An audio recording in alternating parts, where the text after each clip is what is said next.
बिस्मिल्लाहिर्रहमानिर्रहीम।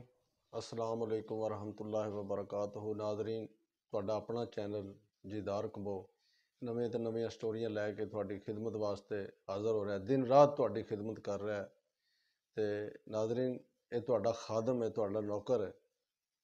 ਇਨਸ਼ਾ ਅੱਲਾਹ ਤਾਲਾ ਤੁਹਾਡੀ ਖਿਦਮਤ ਕਰਦਾ ਰਹੇਗਾ। ਅੱਜ ਜਿਹੜੀ ਅਸੀਂ ਸਟੋਰੀ ਲੈ ਕੇ ਆਏ ਹਾਂ, 19 ਫਰਵਰੀ 2022 ਬਰੋਜ਼ ਹਫਤਾ ਉਮਰ ਹਸਨ ਇਸ ਦਾ ਕਤਲ ਸਰੇਆਮ ਕੀਤਾ ਗਿਆ ਔਰ ਬੜੀ ਬੇਦਰਦੀ ਨਾਲ ਕਤਲ ਕੀਤਾ ਗਿਆ ਇਸ ਦਾ। ਔਰ ਪਤਾ ਹੋਣੇ ਦੇ ਬਾਵਜੂਦ ਵੀ ਕਿ ਉਹ ਨਾਮਾਲੂਮ ਸ਼ਖਸ ਜਿਹੜੇ ਮਾਰ ਗਏ ਨੇ ਜੀ, ਫਾਇਰਿੰਗ ਕਰ ਗਏ ਨੇ, ਇਹ ਕਰ ਗਏ ਨੇ, ਉਹ ਕਰ ਗਏ ਨੇ।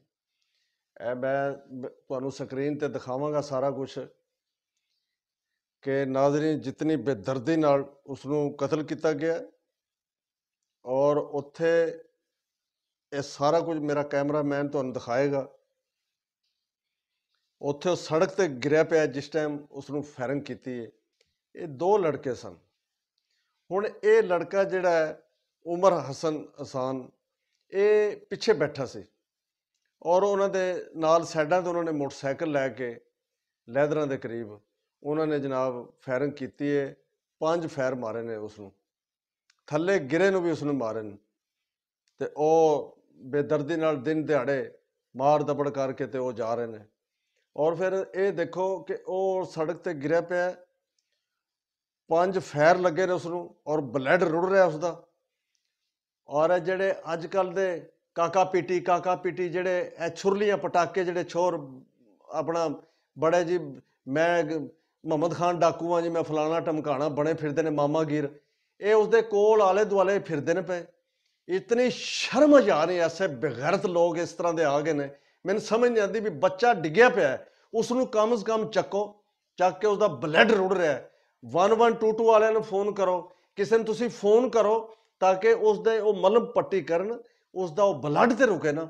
ਅਗਰ ਉਹਦਾ ਬਲੱਡ ਹੋਣਾ ਇਸ ਤਰ੍ਹਾਂ ਹੀ ਸੀ ਜੋ ਕੁਦਰਤ ਨੇ ਲਿਖਿਆ ਸੀ, ਲੇਕਿਨ ਅਗਰ ਉਸ ਨੂੰ ਵਕਤੀ ਤੌਰ ਤੇ ਇਮਦਾਦ ਉਸਦੀ ਕੀਤੀ ਜਾਂਦੀ, 1122 ਵਾਲਿਆਂ ਨੂੰ ਫੋਨ ਕਰਦੇ, ਉਹਦੀ ਮਲਮ ਪੱਟੀ ਕਰਦੇ, ਉਹਦਾ ਖੂਨ ਰੁਕ ਜਾਂਦਾ।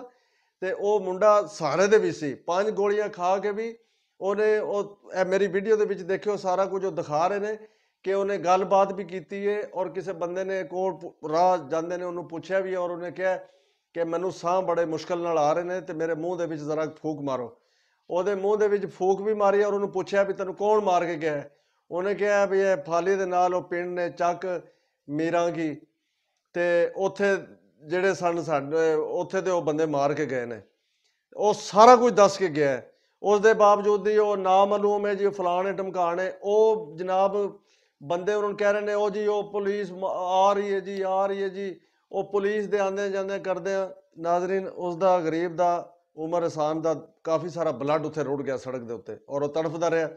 ਹਾਲਾਂਕਿ ਪੁਲਿਸ ਜਦੋਂ ਆਣੀ ਹੈ ਯਾਰ, ਆਣੀ ਹੈ ਜਦੋਂ ਉਹ ਕੇਸ ਹੋਏਗਾ, ਜੋ ਵੀ ਹੋਏਗਾ ਉਹ ਬਾਅਦ ਦੀ ਗੱਲ ਹੈ, ਲੇਕਿਨ ਤੁਸੀਂ ਫਿਲਹਾਲ ਤੇ ਉਹਨੂੰ ਚੁੱਕ ਕੇ ਸਾਂਭੋ ਤਾਂ ਸਹੀ ਨਾ, ਉਹਨੂੰ ਕਿਧਰੇ ਲੈ ਕੇ ਤੇ ਜਾਓ ਨਾ, ਤੁਸੀਂ ਉਹਦਾ ਇਲਾਜ ਤੇ ਕਰੋ ਨਾ, ਬਾਕੀ ਕੰਮ ਬਾਅਦ ਦੇ ਵਿੱਚ ਨੇ। ਉਹਨੂੰ ਬਚਾਉਣੇ ਦੀ ਗੱਲ ਨਹੀਂ, ਮੁਲਕ ਉਹਦੇ ਆਲੇ ਦੁਆਲੇ ਭੱਜ ਨੱਸ ਰਿਹਾ, ਇਧਰੋਂ ਉਧਰ ਫਾਇਰ ਲੱਗ ਗਏ ਨੇ ਤੇ ਉਹ ਪਏ ਜ਼ਮੀਨ ਦੇ ਉੱਤੇ। ਤੇ ਇਹ ਇਤਨੀ ਬੇਦਰਦੀ ਨਾਲ ਇਹ ਕਤਲ ਹੋ ਰਹੇ ਨੇ ਔਰ ਇਹ ਸਾਡੀ ਇਸ ਮਾਂਗੜ ਦੇ ਵਿੱਚ ਤੇ ਇਹ ਕਸ਼ਮੀਰ ਬਣਿਆ ਪਿਆ, ਕੋਈ ਪੁੱਛਣ ਦੱਸਣ ਵਾਲਾ ਨਹੀਂ ਹੈ। ਹੁਣ ਜੀ ਉਹ ਫਲਾਣਾ ਮਾਰ ਗਿਆ ਜੀ, ਕੋਈ ਪਤਾ ਨਹੀਂ ਹੈ ਜੀ, ਫਲਾਣਾ ਮਾਰ ਗਿਆ ਜੀ, ਕੋਈ ਪਤਾ ਨਹੀਂ ਹੈ। ਇਤਨੇ ਕਤਲ ਹੋ ਚੁੱਕੇ ਨੇ ਤੇ ਜਨਾਬ ਕੋਈ ਸਮਝ ਨਹੀਂ ਆ ਰਹੀ ਵੀ ਚੱਕਰ ਕੀ ਚੱਲ ਰਿਹਾ। ਔਰ ਜਿਨ੍ਹਾਂ ਨੇ ਮਾਰਿਆ ਉਹਨੂੰ ਇਨਸਾਫ ਦੇ ਕਟਹਿਰੇ 'ਚ ਲਿਆਇਆ ਜਾਏ ਔਰ ਵਾਰਸ ਜਿਹੜੇ ਨੇ ਉਹਨਾਂ ਨੂੰ ਇਨਸਾਫ ਮਿਲਣਾ ਚਾਹੀਦਾ ਤਾਂ ਕਿ ਆਉਣ ਵਾਲੀਆਂ ਨਸਲਾਂ ਵੀ ਉਹਨਾਂ ਦੀਆਂ ਯਾਦ ਕਰਨ ਕਿ ਕਿਸੇ ਨਾਲ ਜ਼ਿਆਦਤੀ ਨਹੀਂ ਕਰਨੀ। ਤੇ ਇਹ ਦੇਖੋ ਨਾ, ਇਹ ਤੁਹਾਡੇ ਸਾਹਮਣੇ ਜੋ ਕੁਝ ਹੋ ਰਿਹਾ ਉਹ ਅਗਰ ਉਹ ਕਿਸੇ ਦਾ ਬੱਚਾ ਹੈ, ਕੱਲ ਨੂੰ ਤੁਹਾਡਾ ਵੀ ਹੋ ਸਕਦਾ ਹੈ। ਇਸ ਵਾਸਤੇ ਆਪਣੇ ਬੱਚਿਆਂ ਤੇ ਕੰਟਰੋਲ ਕਰੋ। ਇਹ ਫालतू ਬਾਹਰ ਫਿਰਨੇ ਤੋਂ, ਇਹ ਯਾਰੀਆਂ ਗੰਢਣੇ ਤੋਂ, ਇਹ ਯਾਰ ਹੀ ਮਰਵਾਉਂਦੇ ਨੇ ਬੰਦਿਆਂ ਨੂੰ। ਇਸ ਵਾਸਤੇ ਇਹ ਬਹੁਤ ਜ਼ਿਆਦਤੀ ਹੋਈ ਹੈ, ਬਹੁਤ ਬੜਾ ਅਹਿਸਾਨ ਹੋਇਆ, ਬੜਾ ਵਾਕਿਆ ਹੋਇਆ।